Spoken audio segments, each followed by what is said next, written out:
আজ পহেলা বৈশাখ। এই বর্ষবরণ অনুষ্ঠানে ঢাকা বিশ্ববিদ্যালয়ের টিএসসি মোড় থেকে চারুকলা অনুষদ হয়ে আরও সামনের দিকে রাস্তার দুই পাশেই মেলা বসেছে, দোকানপাট বসেছে। আর এই যে হস্তশিল্প কিংবা কুটির শিল্প সামগ্রী, শিশুদের খেলনা থেকে আরম্ভ করে বয়স্কদেরও নিত্য প্রয়োজনীয় জিনিসপত্র এখানে পাওয়া যাচ্ছে।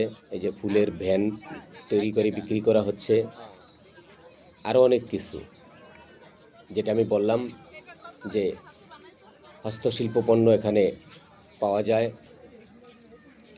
সব সময় বিভিন্ন মেলায় গেলেই দেখা যায় এই হস্তশিল্প সামগ্রীগুলো নানান কদরে বিক্রি হচ্ছে। খেলনা থেকে আরম্ভ করে আরও অন্যান্য জিনিসপত্র পাওয়া যায়। তো ভালো লাগলো, তাই আপনাদের চিত্রায়ন করে দেখালাম। ধন্যবাদ সবাইকে।